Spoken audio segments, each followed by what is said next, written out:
intro.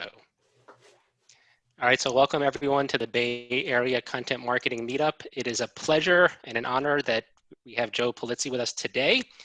For those of you who don't know, we used to meet in person in the Bay Area, and our last in-person meetup was Joe was nice enough to visit us in San Mateo back in March. A short introduction about Joe. Joe is founder of Content Marketing Institute.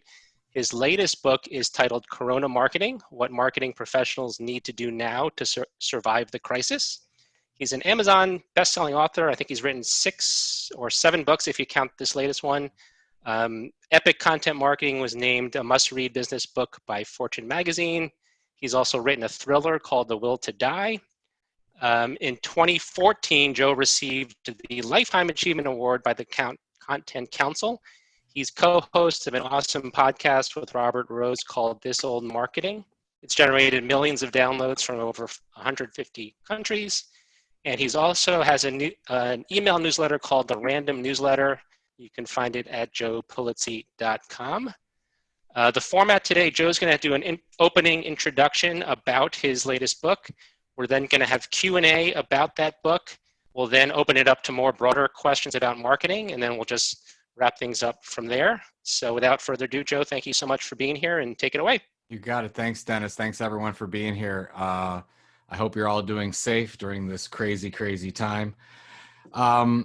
Just to talk a little bit about the book and why, it's weird. If you asked me a year ago, I would have said that I would never write a marketing book again. And then for some reason with this, when this whole thing started with the COVID-19 pandemic in March, what I saw happening from a business and marketing standpoint was very, very eerily similar to what I saw happen in 2008 and 2009 under the Great Recession.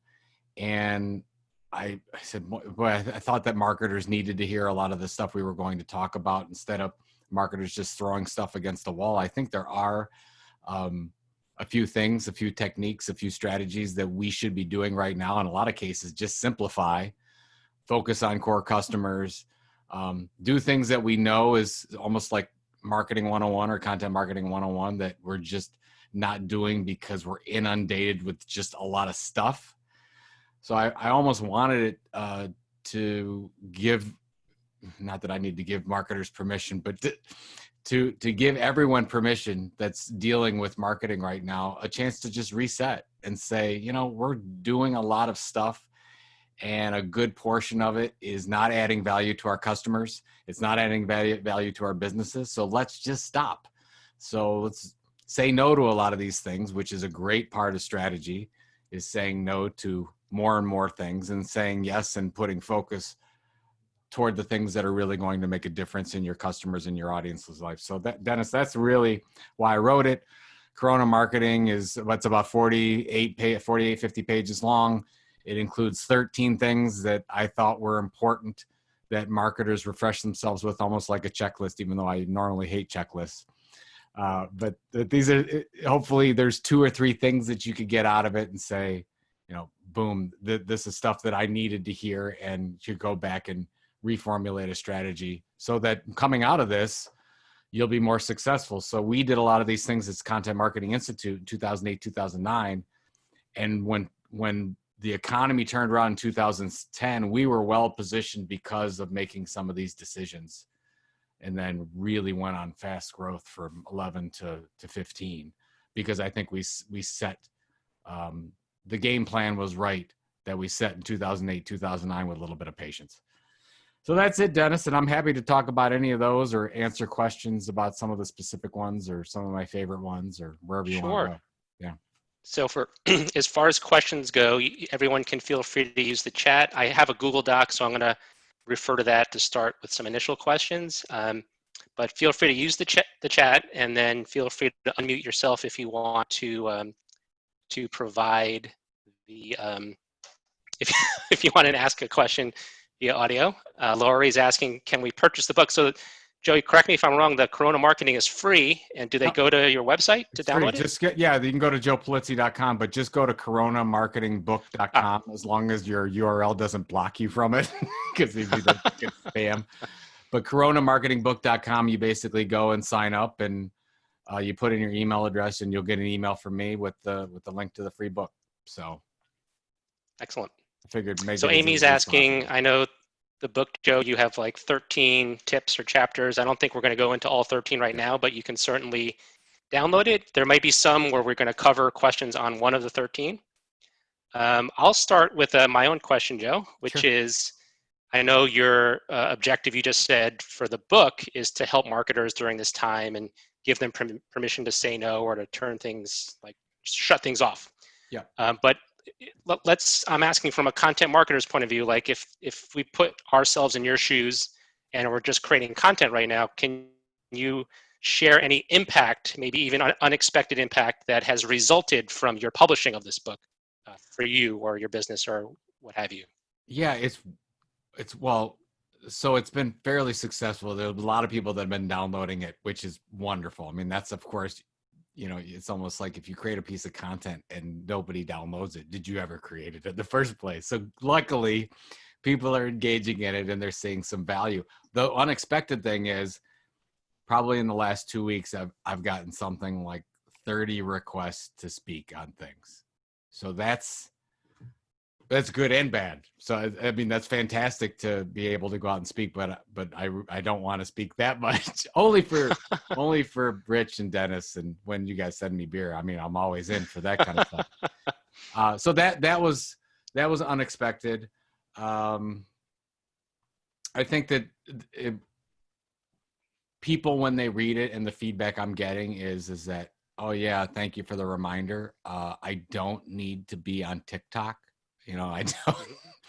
I Yep. don't need to have 18 different Twitter accounts. Maybe I should take a look at my e-newsletter. Maybe one of the most important things we do as a business, and make sure it's not terrible and actually helpful.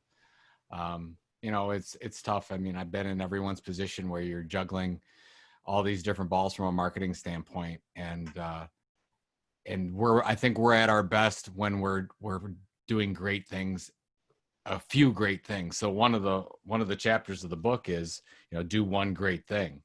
And I really believe that. I mean, if you look at the greatest media brands and content platforms of all time, they always started doing one great thing, whether it's Red Bull doing Red Bulletin magazine or the New York Times doing just the newspaper only. And then they diversify after that if they create what Brian Clark calls a minimum viable audience. And I really believe that. You create that audience, you do one thing really, really well.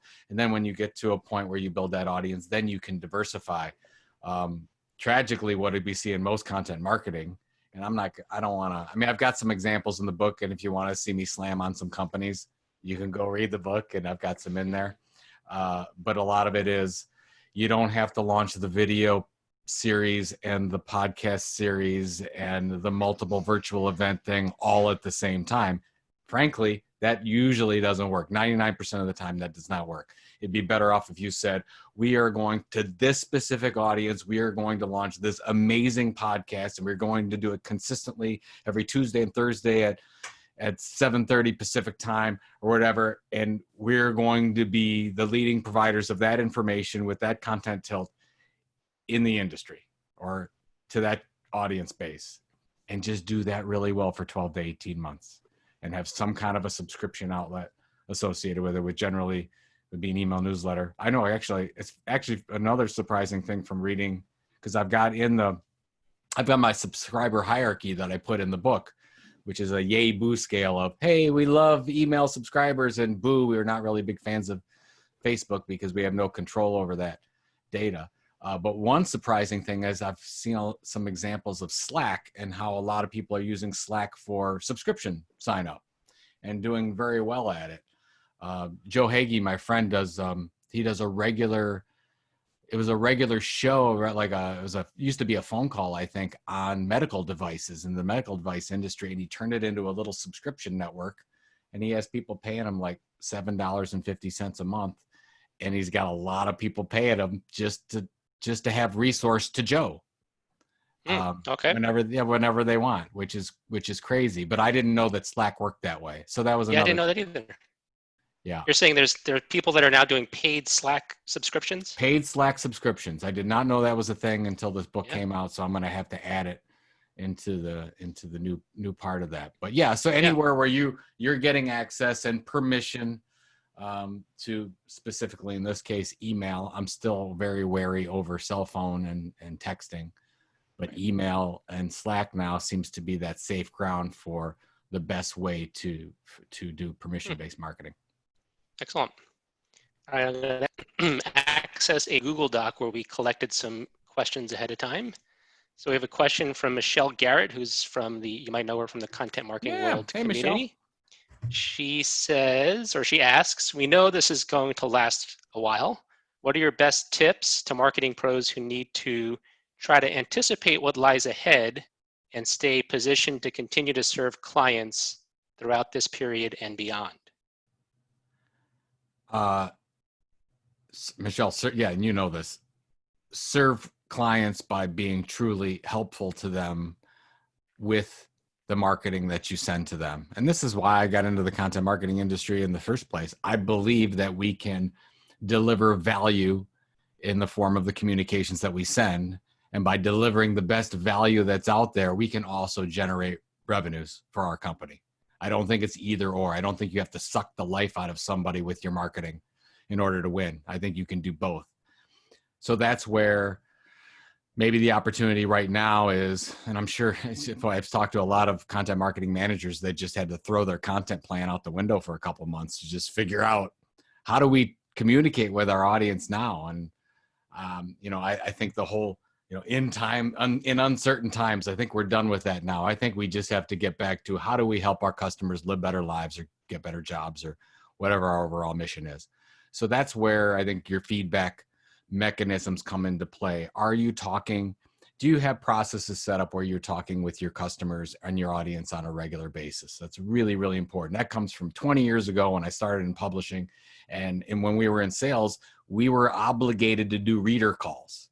Like, as salespeople, we had to call 5 readers a week and ask them, what do you think of the magazine? What are you struggling with? What keeps you up at night? This is the same things we're doing right now in content. There's no difference. All we're trying to do is figure out what are the needs and wants of our customers and how we can best deliver on those.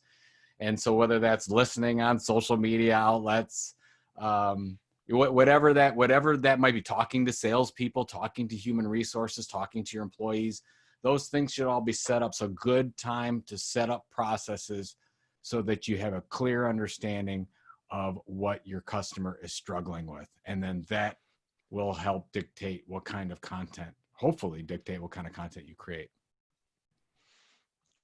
Great advice. That's a pet peeve of mine. I think we're marketing and sales are always just so busy chasing the new logo that we forget about our most important people who are our current customers. Yep, exactly right.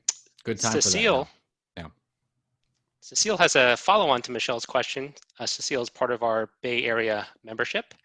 What skills should marketing pros sharpen or learn to thrive in the new normal? Hi, Cecile, is it? Yes, Cecile. What in the new normal? I really think that you should get back to the basics on a solid e-newsletter, frankly. I still don't see a ton of really great email newsletters out there. And if that's the subscription, so basically it's all about audience building. Email newsletter is one of those parts. So if I'm getting into marketing right now, and I've talked to a lot of entrepreneurs about this. If I'm getting into marketing right now, I am focusing everything I can on audience building. You build an audience, you build an asset for your organization. You build an asset for your organization, you can monetize that asset in multiple ways. Done. Look at any industry, that's what we're talking about, but we're just talking specifically about marketing. So how do you focus on the tenets that underlie building a great audience? Second thing is, you don't always have to build it from scratch. You could also buy it. And you all know I've talked about this before. I talked about this when I was out in the Bay Area in March, by the way, I saw Adweek got sold again this morning, or got purchased again, if you will, the Shamrock Capital. and I'm covering in my newsletter on Thursday. This is just another domino falling where over the next 12 to 18 months, you will see investment firms, media companies, and brands purchase groups of subscribers. You could call those media companies, you could call them from influencers, other brands, doesn't matter. Wherever audiences are, those will be purchased, and it's going to be flying around like crazy. You're going to see, I would imagine, Amazon and Netflix and Apple will get into the hunt about buying more and more audiences, as well as the New York Times and Washington Post. I would say in 12 to 18 months, it's going to be like a party line. Like everybody's going to be on. You're like, whoa, what is going on with all this mergers, all these mergers and acquisitions around this? So what do you do now, marketer, with that? What I would do, because that's going to happen. And by the way, some of these deals are 5 figures. Some of them are also 8 or 9 figures. But I don't know what your budget's at, but I would start making a wish list of, boy, what are the audiences that would just fit perfectly, or what are the content brands that would just fit perfectly in our ecosystem of what we're trying to build here? And I would do that. And when in 2011, when Content Marketing Institute, when I knew that I didn't have to go and get a real job and Content Marketing Institute was going to be a thing, I wrote down things that I thought would really help us from a business model standpoint and from an audience satisfaction standpoint. And I wrote down, we really need an awards program. And so, I wrote down a couple of awards programs and then worked those connections over a while and ended up purchasing an awards program. And I said, we really need a West Coast tech event. And so I started looking at West Coast technology, marketing tech events, and we ended up purchasing Intelligent Content Conference in 2014. So, that's just making the list, finding out who the contact is, and then going and negotiating. And there's all different ways. And I talk about a lot of those in the book, actually, how you can make the list and how you can look at what the value is. And some people will value it on a per subscriber basis. If you're a media company, they'll value on an earnings basis or maybe a revenue multiple or something like that. All different ways to look at it. So those are the two things. One, how can you learn the basics of audience building, which is basically just publishing, if you will. And the second thing is you need to learn the art. Marketers need to learn the art of mergers and acquisitions. And this is going to be in 5 years, it's just going to be another part of a marketer's job, I believe. And right now we don't see it that way. Do you believe, Joe, that apply to companies of all sizes? Like what about a small business or like 100-person business? You still recommend they consider acquiring other properties? Well, you got to remember, Dennis, we were only a 15-person business when we bought those two. Both of them were 6-figure deals. So, I guess it's all relative, right? How big it is. But, right. So if you're a 100-person company, oh my God, yeah, there could be a multi-million-dollar opportunity there. So I could visualize opportunities for somebody who's a solopreneur too. If you said, oh, okay, you want to work with somebody and you want to carve out some kind of deal that's has an earn out where you're not spending any money up front, but you're going to pay them out on how you're going to monetize their asset. I could absolutely see those things happening for any size. So, sky's really the limit when it comes to it. It's more, these opportunities are everywhere. And by the way, you got media companies that are, in some cases, are going bankrupt. And in a lot of cases, you have media companies that are owned by people that want to retire and they don't know the way out. And if you came to them and you said, look, is this something you're thinking about? It's almost the same thing if you're going to buy a house, right? If you're going to buy a house, you don't wait for the for sale sign to go out front. You go to the front door and you say, hey, I'm interested in your house. Does anybody watch Schitt's Creek? Anybody's fans of Schitt's Creek? Okay. When David, they go, what was David's fiance's name? I forgot. Doesn't matter. Anyways, he went to the house and David liked the house. He went to the house and he said, will you sell that house to me? And they did. So I think you should do that as well with media assets. Yeah, that actually reminds me, I have a friend who runs a solo business around sales development, and he's got a conference and a website, and then he found a blog that ranks really well for sales development, and it looked like it was not maintained. So he actually reached out to that blog and said, can we work out a deal? I think they were still talking, but that's a great example of a small scale acquisition. Great example. And the biggest, when I've probably first started these discussions on with marketers that worked at billion-dollar companies in probably 2013, 2014. We were really seriously talking about strategy. And the biggest reason why these companies didn't purchase is they just never thought of it. Like when I would bring it up, I'm like, well, have you looked at possibly purchasing a media brand or an influencer brand that targets the audience you want to go after instead of spending 12 to 18 months to 24 months to build something? And they looked at me like I had two heads. Like it was, I'm like, yeah, this is a thing that we do in publishing to speed up the revenue process. You actually would go out and purchase a property instead of doing it homegrown, which I have no problem with homegrown, but it does take longer. So, yeah. Okay, so Rich, I see you have a couple questions in. Do you want to ask one, or do you want me to pick one from your list? Joe, question for Joe. I listened to this podcast Dennis sent me, and it's like you having a cocktail talking about books, right? And in that, I think you mentioned you're coming out with another version of your Content Inc. So why are you writing it, and how is it going to be similar or different from the first version? Oh, wow. That's a setup question, and I love you for it. Well, I want to bring it home here at 12:30. You're so kind. I have to send, tell me your address. I need to send you something. So Content Inc., which was the book that I wrote in 2015, which is more a content marketing book for entrepreneurs or small businesses, not an enterprise book, if you will. But I decided that was always my favorite book because it was covering the story and the model of Content Marketing Institute. And then I found 100 other case studies that create the same model. And we realized, hey, there really is a process to building an asset and then selling it for a lot of money. And I wanted to tell the story again, because there are some things in the model that I think needed to be updated.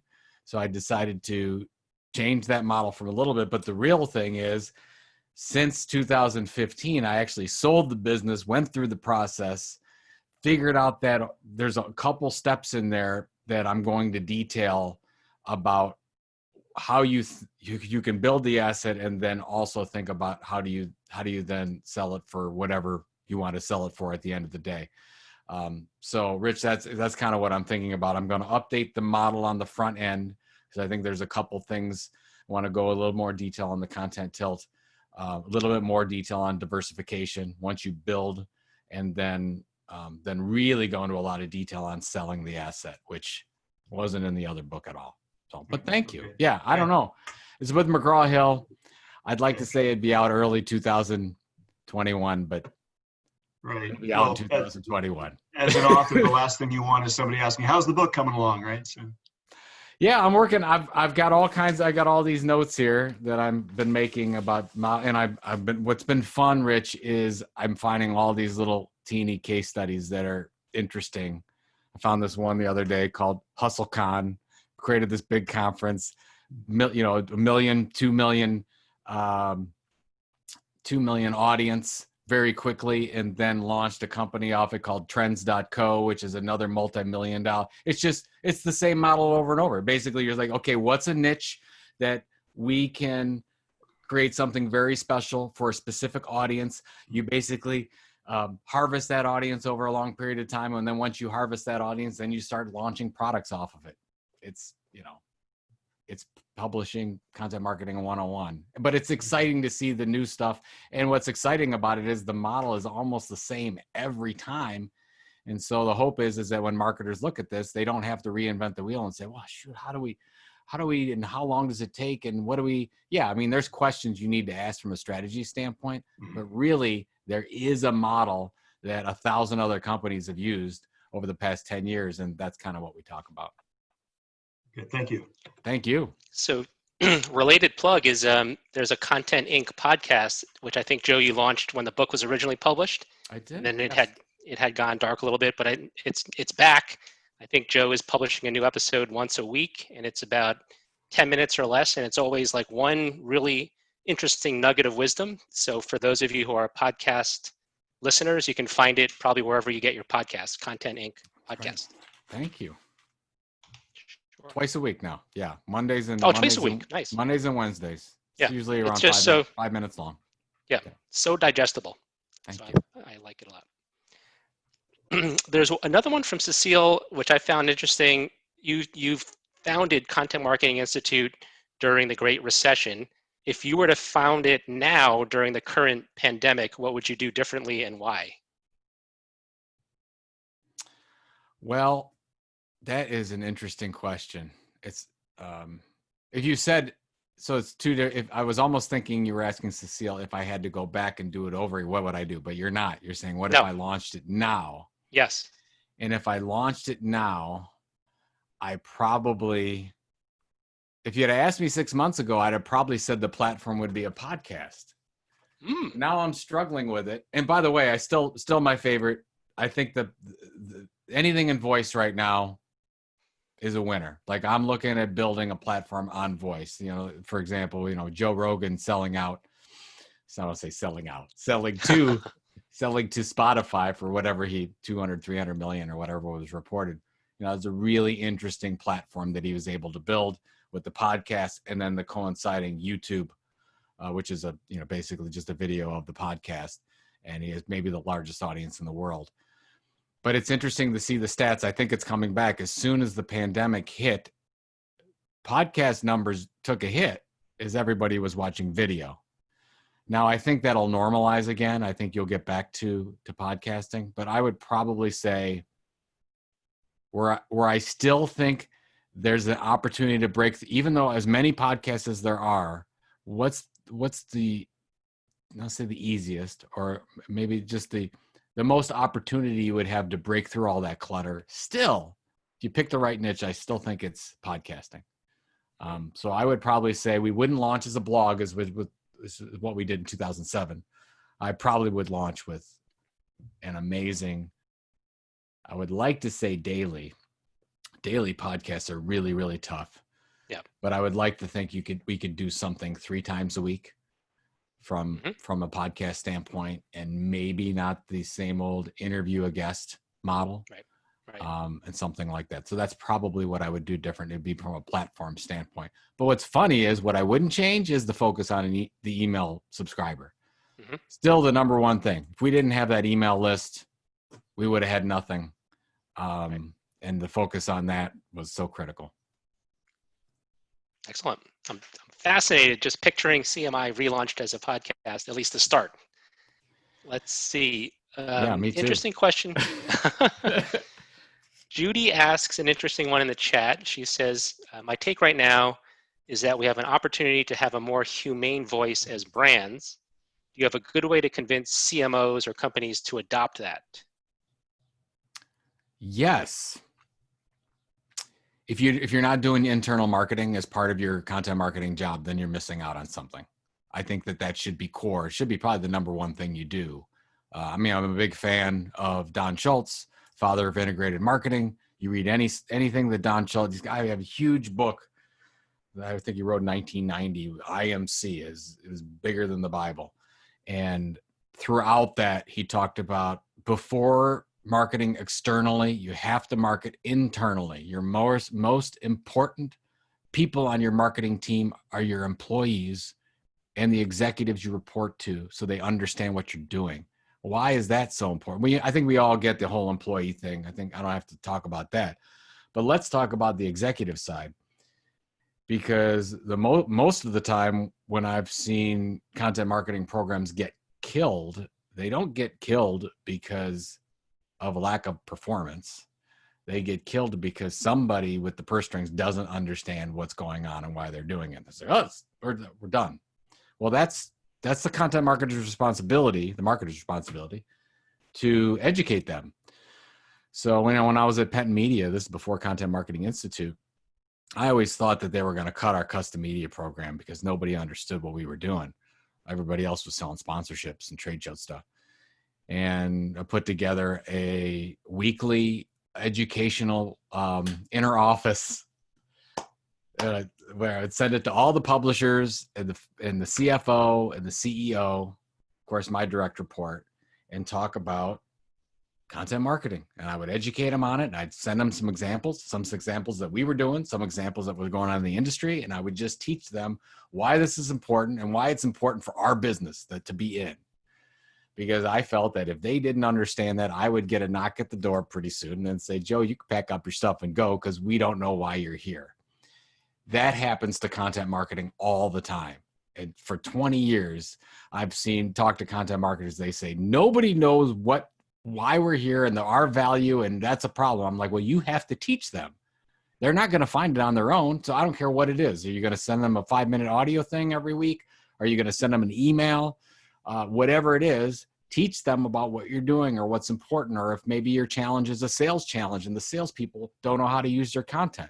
Well, do what Xerox did. Xerox was creating all kinds of content, and all they did was every week they just took an email to the sales team and they said, here's the 3 most important pieces of content that we have for you right now, and here's how you should use them. It was 3 bullet points.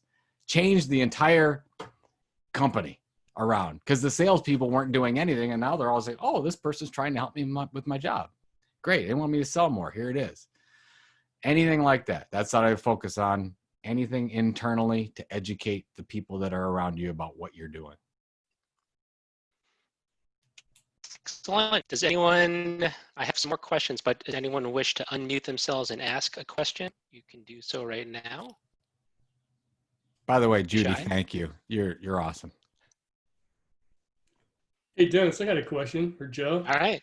Hey, what's up? Hey, Joe. Hey, I'm here all the way from Portland, Oregon.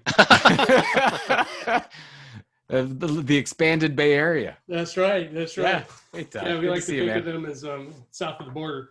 But so where did you mentioned it when I was down in California, the 5. My ears perked up when you talked about the 5-figure deals in media acquisitions. What kind of companies are those? What kind of media outlets? Do you have any examples? Yeah, I mean, I did a couple while I was at Content Marketing Institute. They were email subscriber deals. So I'm not proud of some of but I mean, when people were in trouble financially, we did go and reach out to them, not to be mean about it, but I did say, hey, look, if you're in trouble, I'm interested in your email newsletter assets.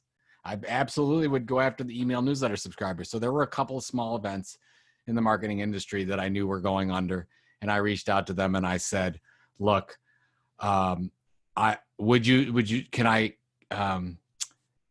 audit some of your database and look at it because I might be interested in purchasing the rights to it if that's something you're open to. And we did that twice.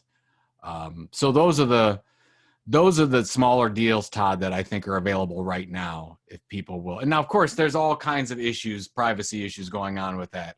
You would have to, I would take those names and then I would market to them to get permission for a new list, most likely, if I was doing it the right way.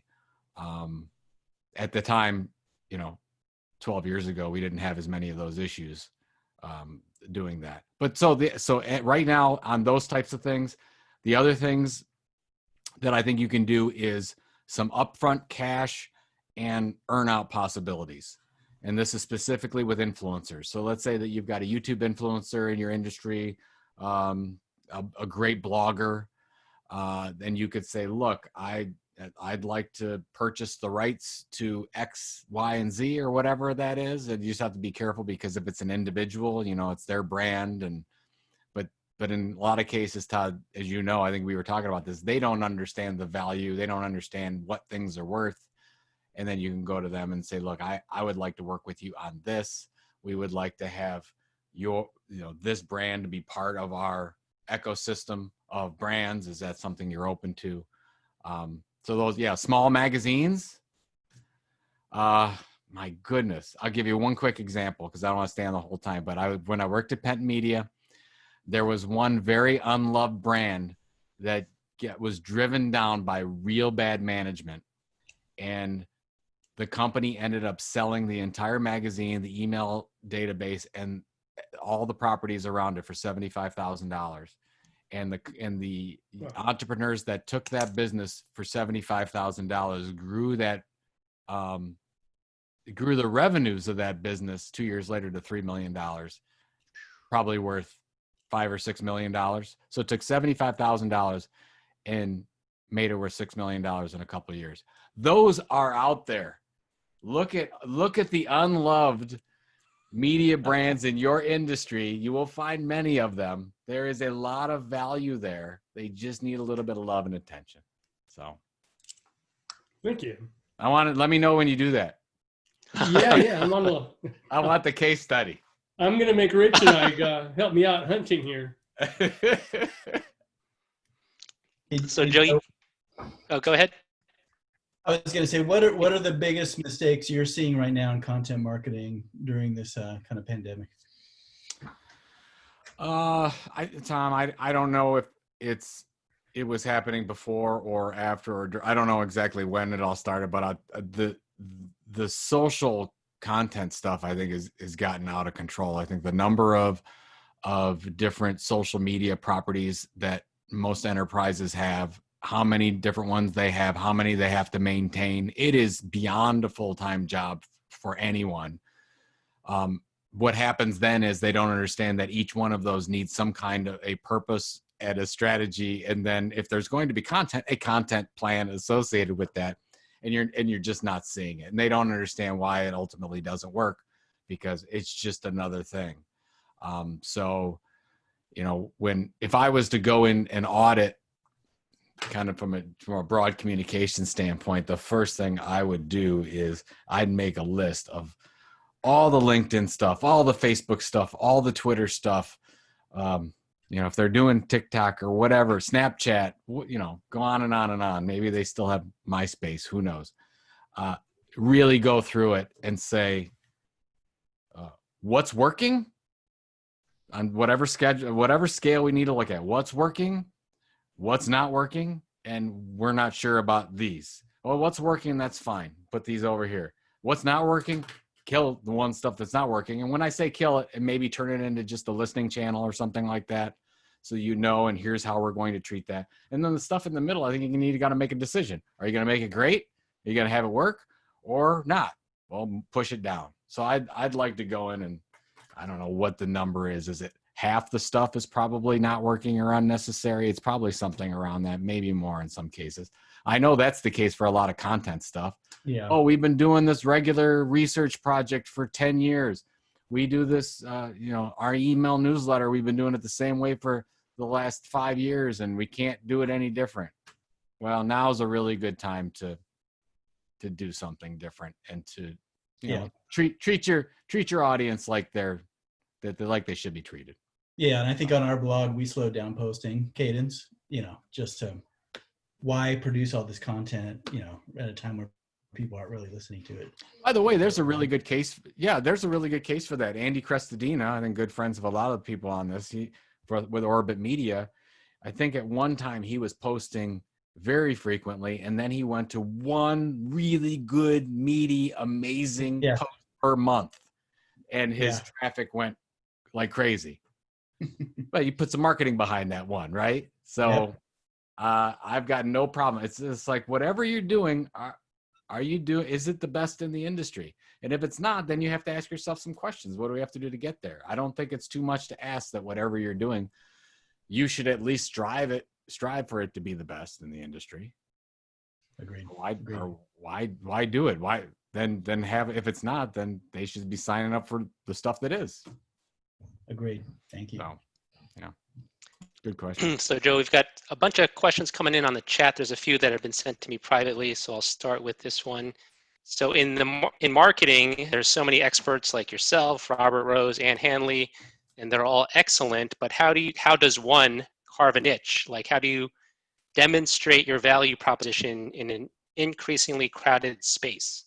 Oh, so yeah, I mean that probably could be a question for anyone in any industry, any company trying to do something. I mean, you want to build an audience. How do you cut through the clutter, get their attention, keep them as loyal audience members, and then hopefully over time that audience does something differently, like buy more stuff or stay longer, increase yield or something like that.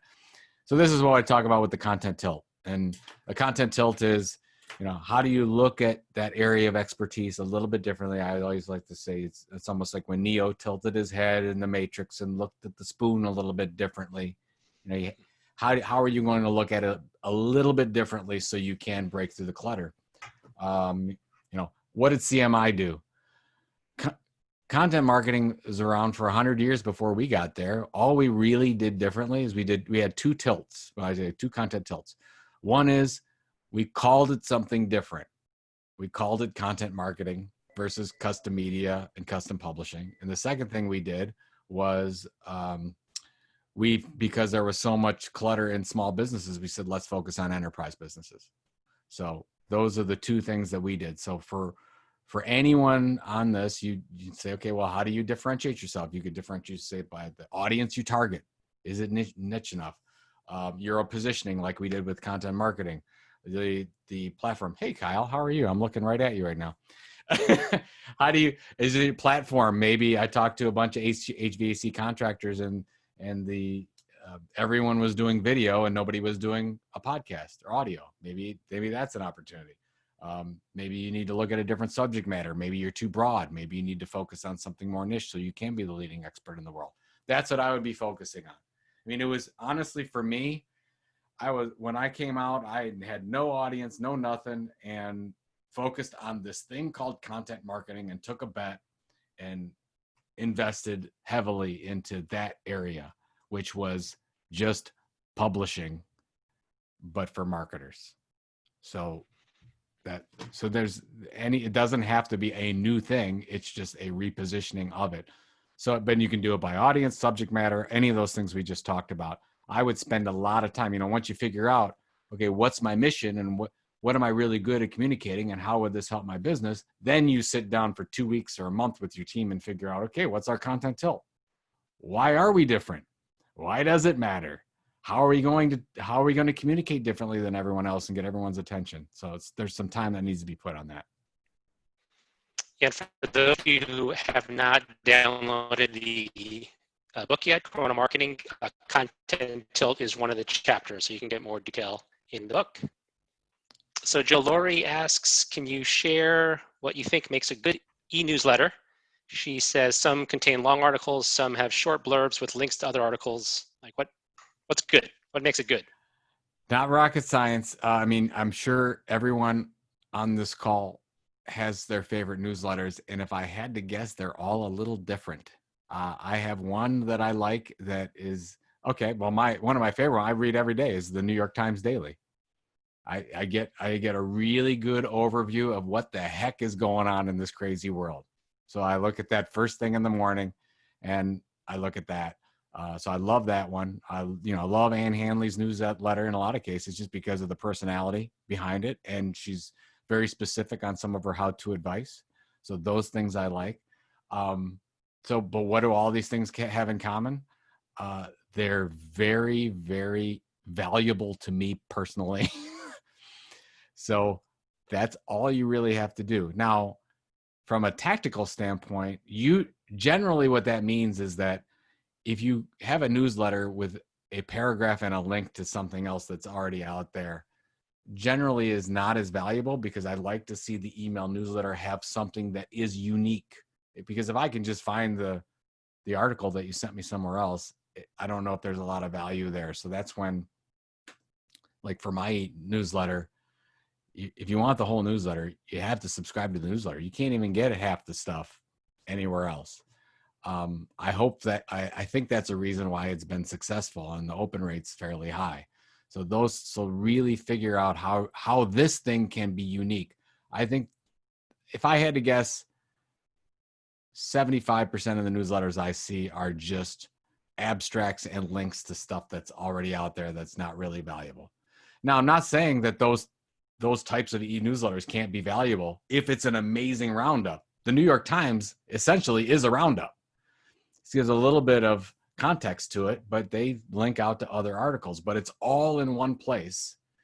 And that's where I see some value. So that's what I'd say.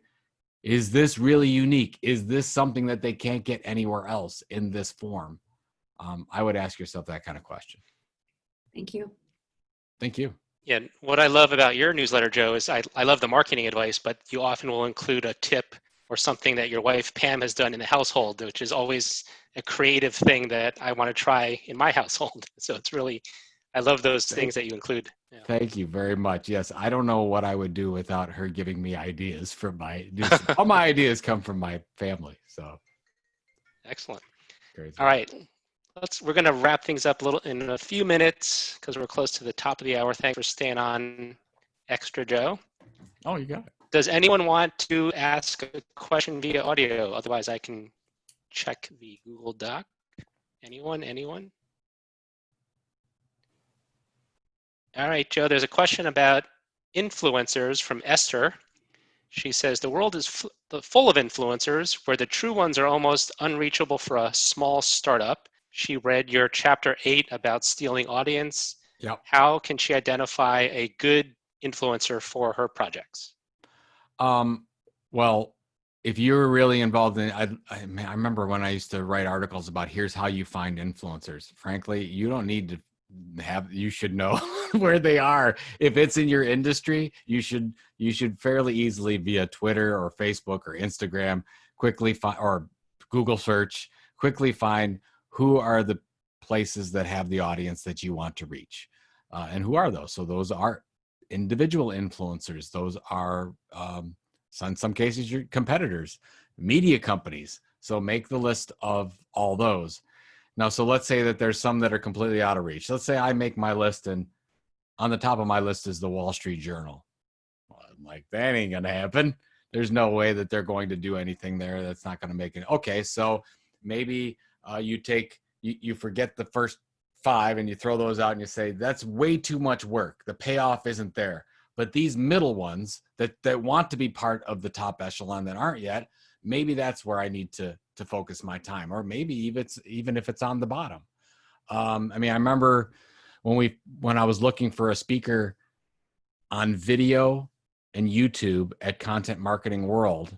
I mean, there was like Smosh out at the time. There's some really big players, but I went to Matthew Patrick, who does Game Theory, which he's got millions of subscribers, but he didn't have PewDiePie numbers, right? He had, I had 1 million. He was still great and he was funny. And I'm like, well, let's go after him. So that was attainable. When to go after him and brought him in.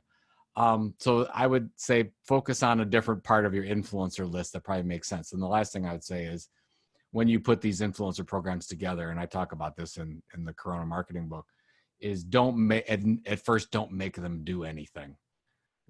Most of the stuff that I get is, Joe, would you do a podcast interview? Would you write an article? Which by the way is all fine. I mean, I might say yes, I might not, but everything I get asked is to do something.